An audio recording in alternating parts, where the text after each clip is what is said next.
Ngaturaken wilujeng enjang para sedherek ingkang kinasih. Wilujeng pepanggihan malih kaliyan renungan padinan GKJ Purwantara dinten punika Rebo 1 Februari 2026. Kajawasaken déning kawula Wahyudi saking Bulukerto. Kanthi jejer sekedhik sambat sanadyan awrat. Dene waosan kapendhetaken saking Rom 8 ayat 22 lan 23 ingkang mekaten sabdanipun Gusti. Sabab kita padha sumurup yen nganti seprene saking tuwitah iku iya padha sesambat lan iya padha ngrasakake larane wong larani arep nglairake jabang bayi. Lan ora ngamungake iku wae. Dalasan kita dhewe kang wus kaparingan Sang Roh minangka ganjaran wiwitan uga padha sesambat sajroning ati kalawan nganti-anti marang kaputran, yaiku pangluaraning badan kita. Mekaten sabdanipun Gusti. Dene rahayu kita ingkang nampi sabdanipun Gusti punika kita raos-raosaken saklebeting manah lan kita estokaken ing sauruting gesang kita saben dinten. Haleluya. Amin. Para sedherek ingkang kinasih, dinten punika panjenengan sesambat punapa dereng?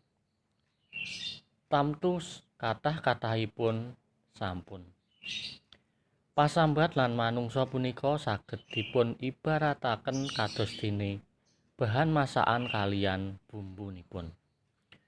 Wonten bahan masakan, kedah ugi wonten bumbunipun menawi badhe masak. Mekaten ugi wonten manungsa gesang, mesti wonten pasambat ingkang dipun lairaken. Pasambat tansah wonten ing lampah gesang kita padintenan lan saged dipun lairaken dening sinten kemawon. Ageng alit, nem sepah, jaler menapa dene estri. Ing wekdal sakmangke kathah perkawis ingkang saged njalari kita sesambat.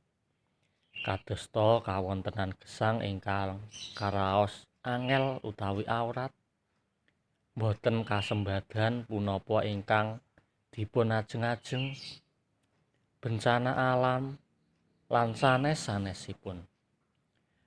Para sedherek ingkang kinasih, Rasul Paulus lumantar seratipun paring pitedah dhateng pasamuan ing kitha Rom dipun serat ing ayat 22 mekaten.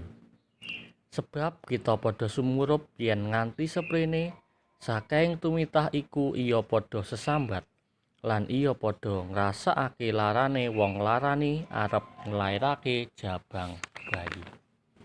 Kita sedaya mangertosi bilih tiyang ingkang badhe babaran utawi nglairaken umumipun ngraosaken sakit ingkang sanget.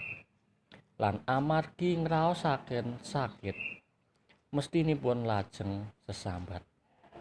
Lan menawi jabang bayi sampun lair, tuwuh raos syukur saha ngaturaken panuwun dumateng Gusti. Gusti ugi ngersakaken kita kados punika. Sesambat ing saklebeting gesang padintenan punika sah-sah kemawon. Ananging kita ampun ngantos supi ngaturaken panuwun syukur dumateng Gusti. Para sedherek ingkang kinasih, kita asring sesambat ing gesang saben dinten. Nggih kathah-kathahipun amargi ngraosaken kawontenan gesang ingkang karaos awrat. Ananging kedah pitados lan yakin bilih Gusti mesti badhe mitulungi kita.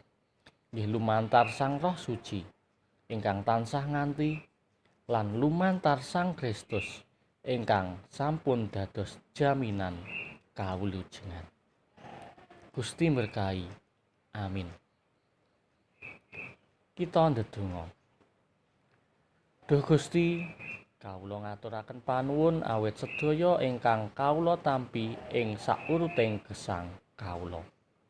Sanadyan kawontenan silih gumanti kasagedna kawula ngirangi sesambat lan langkung ngaturaken panuwun syukur wonten ing Sang Kristus kawula ndedonga. Amin.